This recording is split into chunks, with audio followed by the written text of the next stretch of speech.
قسمت کا لکھا ہوا ہر شخص کو ملتا ہے، یہ بات طے ہے۔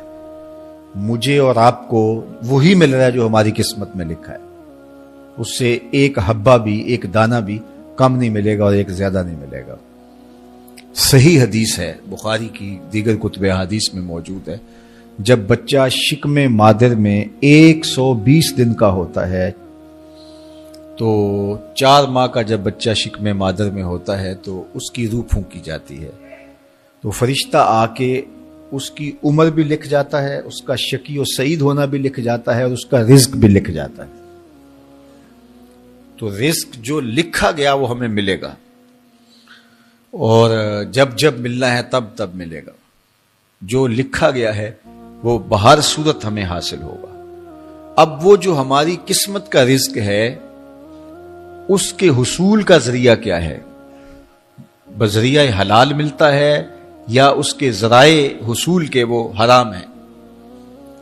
تو یہ اللہ کے ذکر کو چھوڑنے کی سزا یہ ہے کہ ملا وہی جو قسمت کا تھا، لیکن دولت عثمان نہ ملی، دولت قارون ملی۔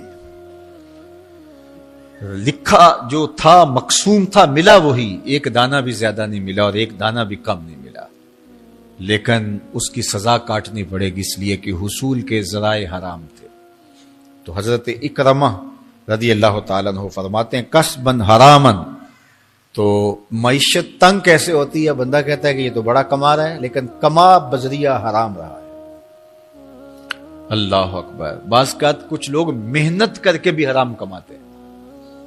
ہم نے دیکھا کہ اس گرمی میں جو لوگ مزدوری کرتے ہیں، اور بالخصوص لوہے کی بھٹی پہ جو کام کرنے والے ہیں، کتنا سخت کام ہے، لیکن وہاں بھی جو ہے وہ چاہے 15-20 منٹ جو ہے وہ خیانت کر کے اپنے اس رزق کو حرام بنا لیں اور ناجائز کر لیں، اتنی مشقت کے باوجود بھی۔ کیتی کتری پئی کھو محمد تے سکہ بنیا زردہ۔ تو ایک سودا ایسے بھی بک جاتا اگر 2 منٹ گاہک کو دیتا، لیکن جھوٹی قسم کھا لی اور وہ لے کے چلا گیا، سودا تو بک گیا لیکن ذریعہ اس کا حرام ہو گیا۔ یہ ذرا دیکھیے، جھوٹی قسم کھانے والے کو اللہ نظر رحمت سے بھی نہیں دیکھے، اتنی بڑی سزا ہے اس کی۔ اور نہ بکتا کوئی اور آ کے لے جاتا، جو قسمت میں لکھا ہے وہ تو آپ کا ہر صورت میں ہوگا، لیکن کچھ لوگوں کو اللہ کے ذکر کو چھوڑنے کا نتیجہ یہ ملتا ہے کہ پھر وہ ان کے ذرائع آمدنی جو ہوتے ہیں، محنت کے باوجود بھی کسب حرام ہو جاتا ہے کسی نہ کسی وجہ سے۔ کئی لوگ دودھ اکٹھا کرتے رہتے ہیں، آخر میں ایک قطرہ پیشاب کا ڈال دیتے ہیں۔ سادہ مثال آپ کے سامنے رکھو، کتنی محنت سے وہ کیا تھا، تو اپنی ساری محنت کو ضائع کر دیتے اور حرام کا ٹانکا لگا دیتے، ایک قطرے سے وہ سارا ضائع کر بیٹھتے۔ تو یہ اللہ کے ذکر سے منہ موڑنے کا نتیجہ ہے۔ جب تمہارے دل اللہ کی یاد سے خالی ہو جائیں گے، تمہاری زندگیوں میں قرآن نہیں ہوگا، تمہاری زندگیوں کے اندر اسلام کے اجالے نہیں ہوں گے، تو پھر نتیجہ کیا ہوگا کہ معیشت دنک کیا ہے؟ کسبن حرامن۔ دوسرا معنی کہ تنگ زندگی، تلخ زندگی، جو حضرت عبداللہ ابن عباس سے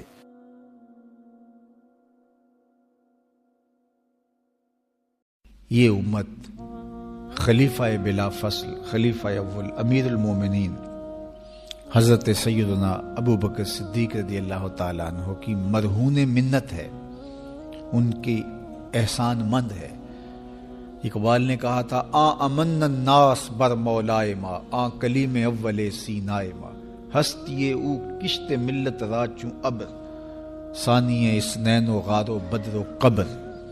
کہتے ہیں کہ وہ شخص جس نے ہمارے آقا و مولا پہ سب سے زیادہ احسانات کیے، اور میرے آقا کریم نے ارشاد فرمایا میرے اوپر جس نے بھی کوئی نیکی کی میں اس کا بدلہ چکا دیا دنیا پر ہی، لیکن ایک ابو بکر ایسے ہیں جن کی نیکیوں کا بدلہ قیامت کے دن رب ہی چکائے گا۔ یہ حضور علیہ السلام نے ارشاد فرمایا۔ اور پھر میں ما نفعنی مال احد قط، ما نفعنی مال ابی بکر، مجھے کسی کے مال نے اتنا نفع نہیں دیا جتنا ابو بکر کے مال نے نفع دیا. اپنا سب کچھ حضور کی راہوں میں نچھاور کر دیا. مال پیش کیا، جان پیش کی، اولاد پیش کی، وقت دیا، ایک ایک سانس حضور کے نام کر دی. کہتے ہیں حضور علیہ السلام کا سایہ نہیں تھا، لیکن ابو بکر رضی اللہ تعالیٰ عنہ سایہ بن کے حضور کے ساتھ رہے، سائے کی طرح حضور کے ساتھ رہے. بدر کے ساتھی، حضر کے ساتھی، سفر کے ساتھی، غار کے ساتھی، حد ہو گئی مزار کے ساتھی.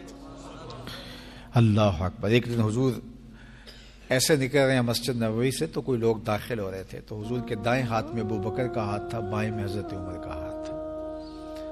تو حضور ایسے دونوں کے ہاتھ پکڑ کے باہر نکل رہے تھے، تو کسی کو اندر آتے دیکھا تو اس کو دیکھ کر کے کہا قیامت کے دن ہم قبروں سے یوں ہی اٹھائے جائیں گے. میرے دائیں ہاتھ میں ابو بکر کا ہاتھ ہوگا، بائیں ہاتھ میں عمر کا ہاتھ ہوگا. اللہ اکبر. سیدہ کہول اہل الجنہ، جنت کے بوڑھوں کا سردار کہا. ابو بکر فی الجنہ، جنت کی بشارت دی. عشرہ مبشرہ میں سے پہلا نام حضرت ابو بکر رضی اللہ تعالیٰ عنہ کا ہے. فرمایا میرے 2 وزیر آسمان پہ ہیں، 2 وزیر زمین پہ ہیں. آسمان پہ میرے 2 وزیروں کا نام جبرائیل و میکائیل ہے، اور زمین پہ اوپر میرے 2 جو وزیر ہیں، ایک کا نام ابو بکر ہے، ایک کا نام عمر ہے. تو کیا شان ہے حضرت ابو بکر صدیق رضی اللہ تعالی. ہر نبی کا صحابی عظمتوں کے معراج پہ ہے، لیکن جو شان حضور کے اس جانثار کو دی گئی ہے، اللہ اکبر. قرآن نے بھی کہا نا وَثَانِيَ اثْنَيْنِ إِذْ هُمَا فِي الْغَارِ. اللہ اکبر. 2 میں سے دوسرا، اللہ اکبر. جب وہ غار میں تھے، 2 میں سے دوسرا. اس لفظ کی خوبصورتی ملاحظہ کیجئے، 2 میں سے دوسرا.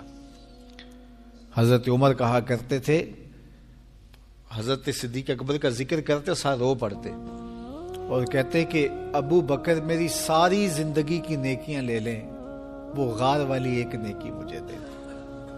ساری نیکیاں زندگی کی ابو بکر لے لیں، ایک نیکی غار والی مجھے دے دیں.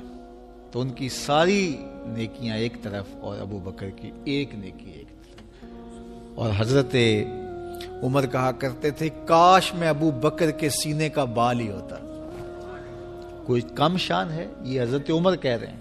یہ عمر جس کے بارے میں میرے حضور علیہ السلام نے فرمایا کہ میرے بعد اگر نبوت کا دروازہ بند نہ ہوا ہوتا، میرے بعد اگر کسی نے نبی ہونا ہوتا تو وہ عمر ہوتا.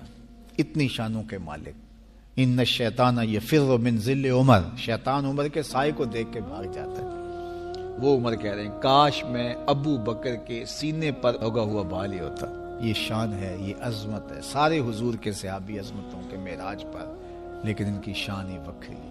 کسی پنجاب شاعر نے کہا کہ سارے یار نبی دے سونے، نہیں کوئی اینا یاراں ورگا، نہ کوئی ہویا نہ کوئی ہوسی، اینا جان نثاراں ورگا، نہ اس ترتی پیدا کیتا، اینا یاراں ورگا، اعظم شان صدیق کی دساں اکو یار ہزاراں ورگا.